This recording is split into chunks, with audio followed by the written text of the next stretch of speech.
Hello,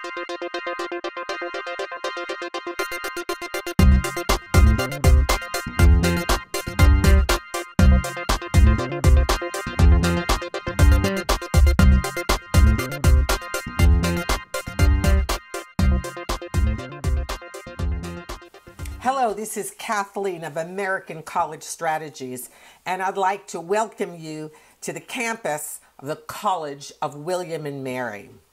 I visited here on a really wet and rainy May, and it was pretty quiet.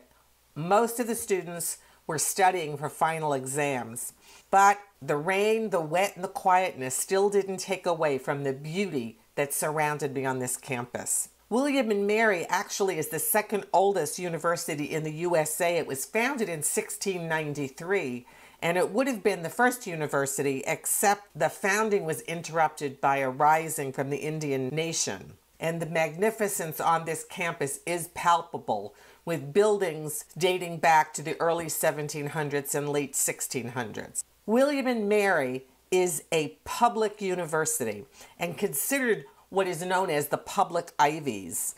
A public Ivy is a school or university that gives a student an Ivy League education at a fraction of the cost. So William and Mary is one of those prestigious public Ivies. That said, it's not that easy to get into William and Mary. It is a public university, and about 33% of the applicants are accepted. 85% of the students accepted have a 3.75 GPA or higher. Their SAT scores run between 1890 and 2190. That's their average. And the average ACT is between 29 and 33. So you need to be a very strong student if you're looking to go to William and Mary. They only have about just under 6,300 undergrads and about 2,100 graduate students. So it's a really great size of a campus. It's not too small of 1,500, and it's not really big like a 10,000 or a 30,000. Nice size 6,300 student body campus with 31% of the students of color and 45% of their students actually studying abroad, which is the #1 public university with students studying abroad.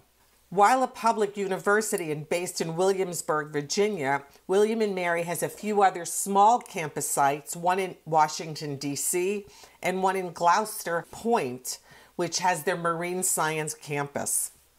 And there are a couple of words that a lot of people use to describe William and Mary and its makeup, not only its campus, but what kind of curriculum and education they give.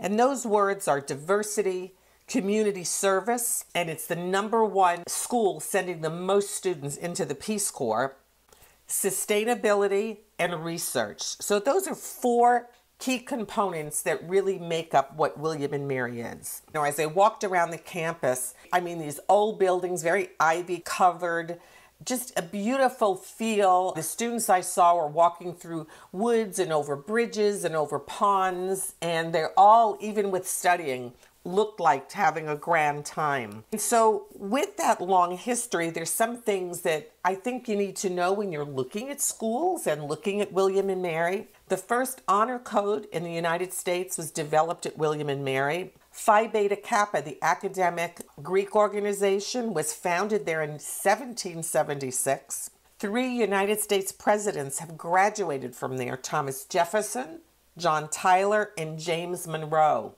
And you could count George Washington. While he didn't graduate from there, he did get his surveyor's certificate from William and Mary. It's ranked as the #1 best undergraduate teaching in a public university. It's #3 American top college for a state college, and #5 best college for out-of-state students. There's a couple of programs that are really renowned. Their marketing, their sustainability, accounting, business, international relations. And there's a really great program. When I was on campus, I was speaking to admissions, and we had a great one-on-one talk. And I had mentioned to her that I had toured some schools in England and Scotland, and I had visited St. Andrews. And she talked to me about this great joint degree program that the College of William and Mary has with St. Andrews in Scotland. So this joint degree program is you spend 2 years at each of the universities, 2 at William and Mary, 2 at St. Andrews. You get 1 degree, but with an honors and international honors, and you actually get to spend 2 years at each school. They also have the same thing. St. Andrews students come over to William and Mary as well, so it's kind of an exchange. You could certainly, if you don't want to do that program, you can certainly do a shorter semester at St. Andrews or other schools, or a year at St. Andrews. But this is actually a joint degree program, and it really kind of joins the best of the William and Mary and St. Andrews education, the William and Mary's liberal arts education, it's rooted in the arts and sciences, and the really in-depth education that you get in St. Andrews. So I wanted to talk about the liberal arts education, and the William and Mary course catalog has a great definition of it, and I'm going to quote this. A liberal arts education, although it has no single fixed definition, is more than a haphazard accumulation of courses. Its essential purpose is to liberate and broaden the mind, to produce men and women with vision and perspective, as well as specific practical skills and knowledge. Now, that's a great definition of a liberal arts education, so don't let anybody tell you that you only have to look in the sciences and maths. Liberal arts educations prepare you for the world. Along with the William and Mary deep roots in history, they have incredible traditions that all students take part of. The beginning convocation, where students march in through the Wren portico. The Wren building is the oldest building on campus, and it was designed by Sir Christopher Wren. And after they march through at the beginning of freshman year, they have a picnic and live music. The Yule log every year, where the president of the college dresses as Santa Claus and reads a story. One year he read The Grinch That Stole Christmas.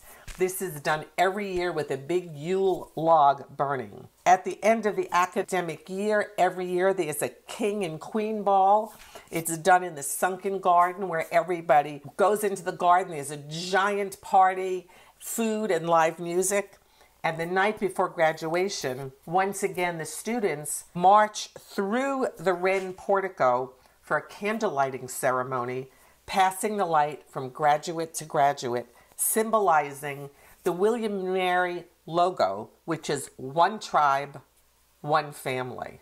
I really want you to look at William and Mary. They have some great programs that you can look at for overnight visits and for meeting students on campus and being interviewed on campus. Take a look at it. A public university, a public Ivy, and a fabulous location. You've got to see William and Mary.